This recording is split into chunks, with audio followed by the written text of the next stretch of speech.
Alright, hello everyone. This is the Behemoth Craft dub version.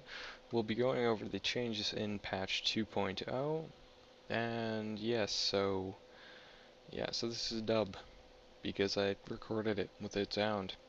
We're covering 12 mods. Hopefully I stand still long enough for me to read the signs. We're going over Blood Magic, Extractinator, Crafting Suite, and what's the fourth one? EE3 are the first four we'll be going over.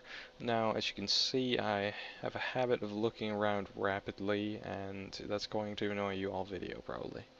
So, off we go.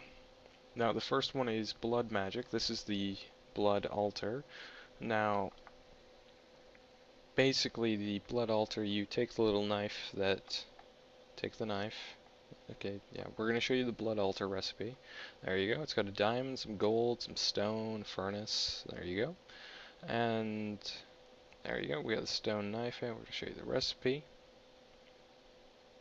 And moving on, if you right click with the knife, right click, there you go. See, it hurts you, and it puts liquid in the altar.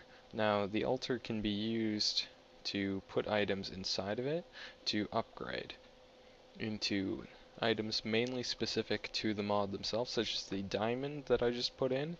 It requires a full little vat of blood, almost, and that'll allow you to create a blood orb, which allows you to store more life essence, than you would normally be able to. Now, to upgrade the altar, you take blood runes, and you place them in the ground in the pattern of a little circle underneath. You do not need the one directly under the altar itself. And I believe we're going to summon a pig now. Yeah, no? We're going to spawn the pig? Oh, okay. Yeah, so basically the Dagger of Sacrifice is used to sacrifice other entities other than yourself, and that's the particle it gives when it's done. It also can be used, unlike the knife, it can be used away from the altar so that you can walk around and just drain yourself dry whenever you need to. Yes, that was a walrus. And yeah, Dagger of Sacrifice, made by sacrificing a iron sword to the altar and then letting it wait. And what it's used for is to instantly kill any mob that's near the altar, and that'll give you a fixed amount of life points. Now, you can alter that amount with different runes, because what we have is the blank runes around the altar currently. If you change those to a better rune type, it'll give you more efficiency with your sacrificing.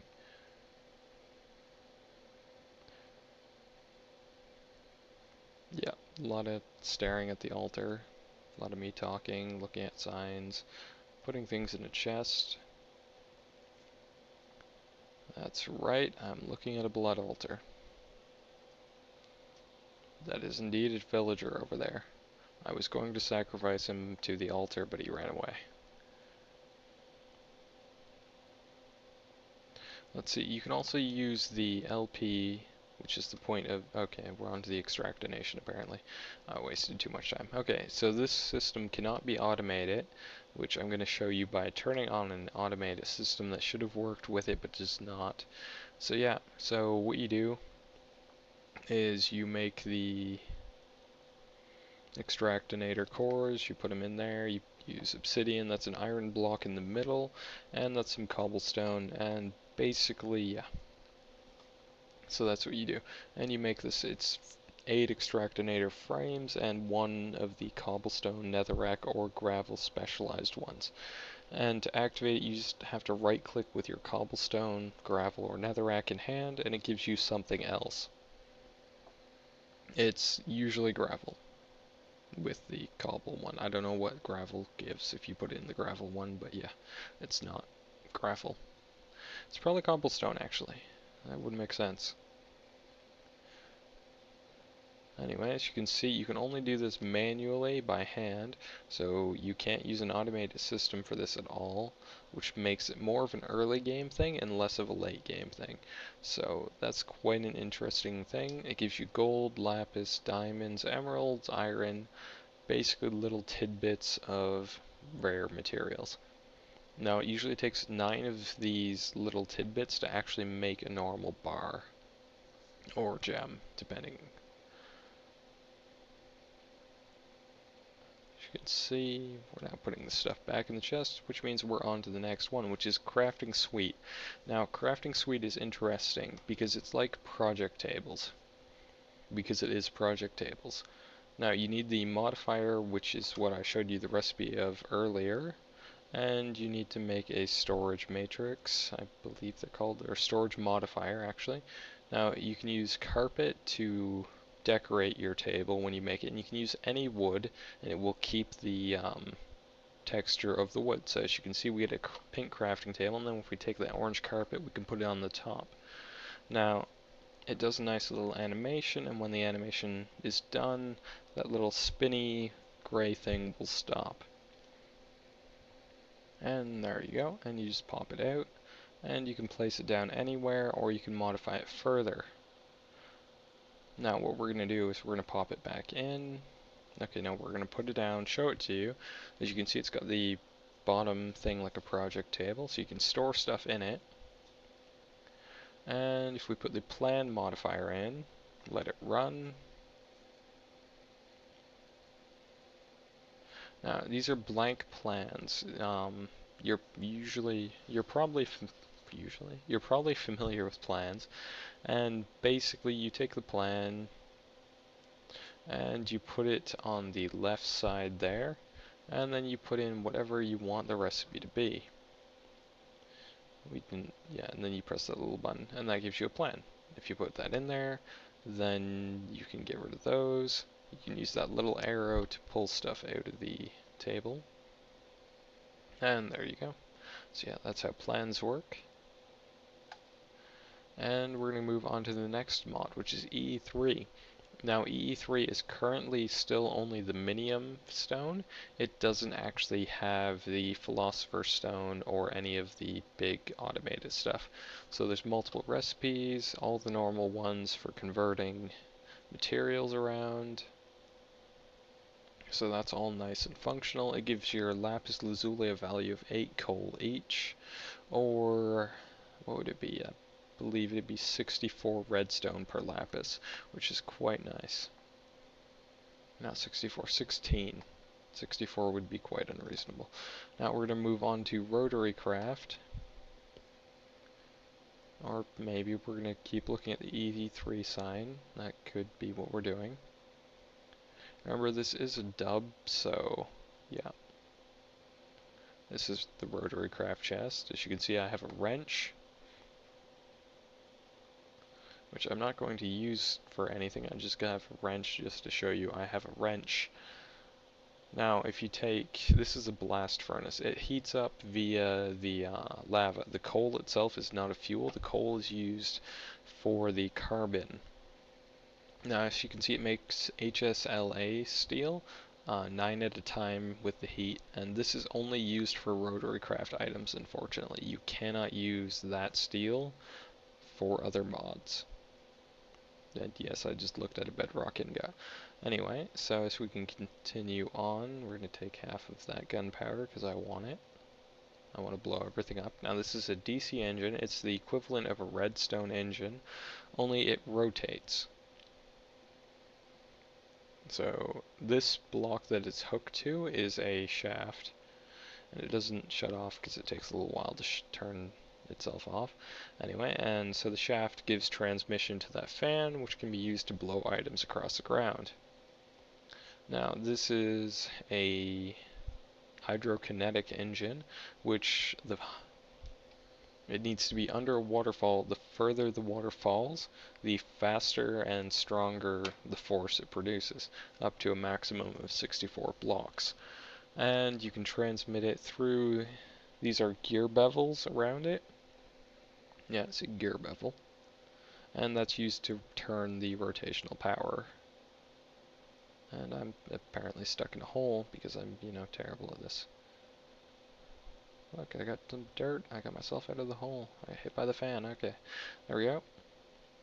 So that's basically rotary craft. There's a lot of interesting machines in rotary craft, and there's quite a few just very different things. A lot of it is similar to IC2, and it provides other methods, other power generation methods, etc. And now we're on to Runic Dust. So Runic Dust we had previously, it still functions similarly. The book is opened with a shift right click, not a right click. The runic lexicon cannot be, you can't view the details, you can just see the layout of the pattern. So you still do need to refer to your lexicon in order to know what you need to sacrifice if you need something besides just the runic dust to make the pattern. Now this is Ars Magica 2, and I had a whole thing planned, but the video was running rather long. So I'm just going to show you basically how it works. So you choose your tree at the oculus. You need to craft an oculus. And you can basically choose, you have 3 talent points to distribute. So you want to get a form and an effect. And you can then go to an inscription table and you choose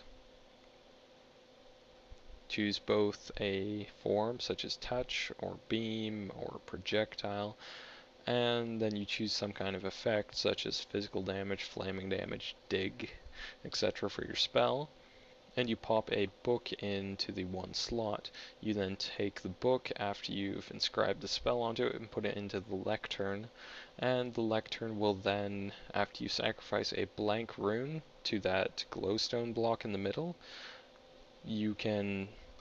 it'll pop up above the lectern what else you need to sacrifice to get that spell. You can also read the book itself, like the spell book, before you put it on the lectern to see what is needed for the spell.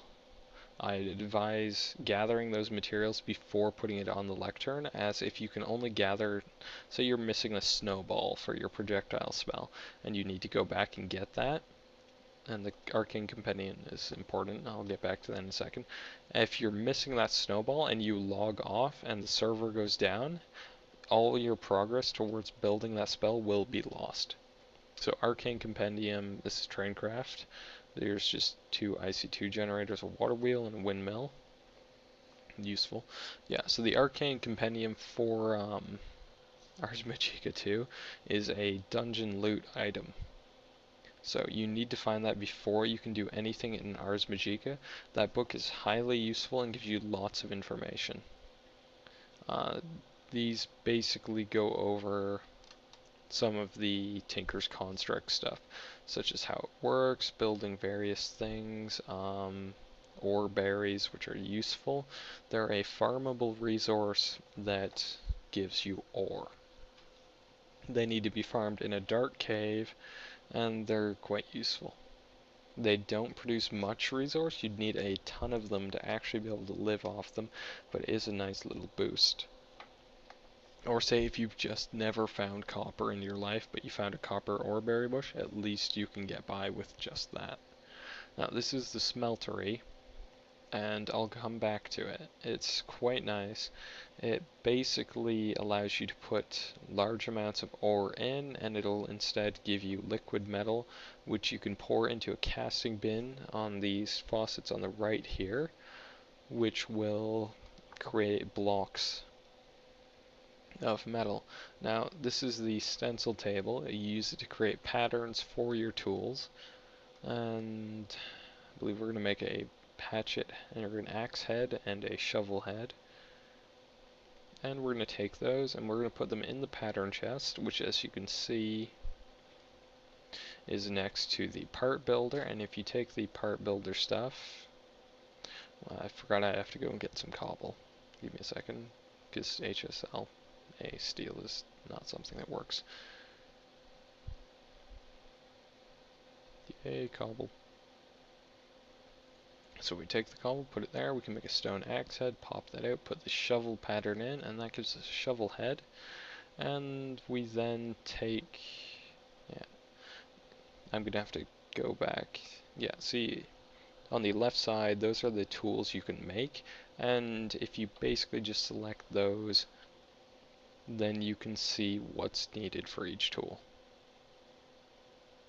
So if we go to Madoc, you put the stick there, you put the hatchet head where the hatchet head goes, and the shovel head where the shovel head goes, and that's a mattock. It's used for plowing, wood cutting, digging, general crop, and wood stuff. It's your hoe, hatchet, shovel. So yeah, quite useful.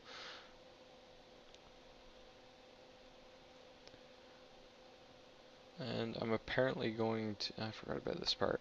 Yeah, so I'm going to dig under the smeltery here and show you that it is indeed a 3x3 base made of seared brick. So basically what this is it's just a nice little way, because you can throw you can throw a ton of ores into the smeltery and they'll all cook at once. And it'll just give you liquid metal instead of bars, which can be stored in liquid form in case you have a lot of tanks but not a lot of chests. Who knows? Or maybe you have ender tanks and you want to, transport your liquid metal across an area without having to have a bunch of pipes and items and all that. Yeah, I don't quite know why I tunneled under the smeltery. I guess just to show you that it is indeed seared bricks. Yeah, so you need a 3x3 base of seared bricks, and then you just do a ring around that of a smeltery controller, a smeltery drain, a tank, smeltery tank to be specific. Seared glass is nice to put in just because it allows you to see your molten metal and see what kind of metal is currently set up to come out of the tap. Alright, let's see. So I had some liquid iron in there, and now it's just liquid gold. So you can't pour liquid gold into the casting basin with liquid iron, because that would break things. I put my pickaxe in, and then I activate it, and that pours the liquid gold out. And you then wait for the casting basin to fill. It'll use up 9 ingots exactly. The smeltery does indeed double your ore. And once that's done, you right click once it solidifies, and then get you a block.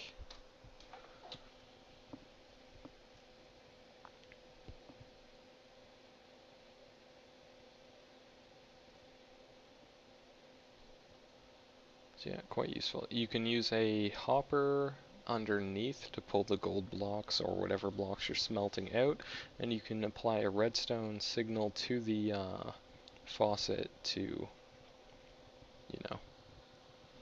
to automate the process. Now, this is Archimedes' ships, and yeah, so you need floaters, a ship marker, and a measurement gauges to build these. The size of the ship depends, changes how many floaters you need. More blocks and heavier blocks equals more floaters. And it basically allows you to fly structures around. This in particular is a boat. So yeah, it needs water to float on. There's also a airship variant, which is, yeah, same thing, but it flies through the air. And it uses a different measurement gauge, which is still called a measurement gauge Mach 2, I believe. Alright, on to the next mod. Now, this one is quite interesting. This is Ancient Warfare, and basically you have a research book, and you take that and you put that into a research table, I believe it's called, or a research station.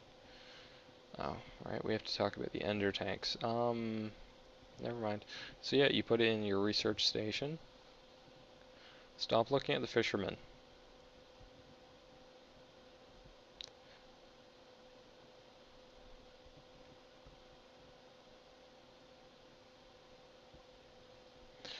I think there might be some heavy video editing in this. Yeah, so you take your research book, put it in your research station, you go through, and you just pop it in there, and then you go to research, choose your research. If you shift left click, you can see advanced information, like what it unlocks, such as tree farms, etc. And those items in the upper part there are what's required to research that particular thing.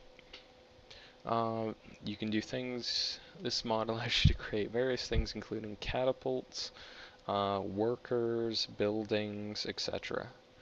There's also some quite nice mechanical things like automated gates, and they look amazing, like in comparison to what's normally available. And so once you've done your research, you just put the materials in and hit start.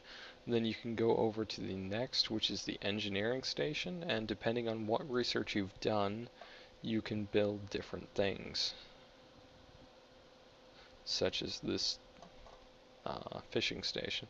And then if you go to the NPC recruitment station, which you also have to build, then Hey. So you research again, and voila, there's all the different things you can hire. And there's also the food processor. You put cooked food in, apply a redstone signal. It creates rations which the villagers require to live and continue working for you. NPCs such as zombies, etc. will attack your villagers, so remember to protect them properly. And yeah. So we then have now, right, the ender tanks. So we have two types of ender tanks currently. We have the ender tank mod, which is the one on the right currently, and then we have the one on the left, which I'm not quite sure what mod it's from, but it's likely we'll only be keeping one of the two. That, or I may just modify the one on the right, I don't know which. Anyway, on to the next mod, which is a nice little mystery mod, which is actually the meteorite mod. So you throw the rock, and then you watch the skies, and it will eventually fall down. Kaboom. So these meteors, when they fall, drop this kind of ore and various things. And there's multiple types of meteors, and there are meteor preventers that you can build, which will stop meteors from spawning in the area.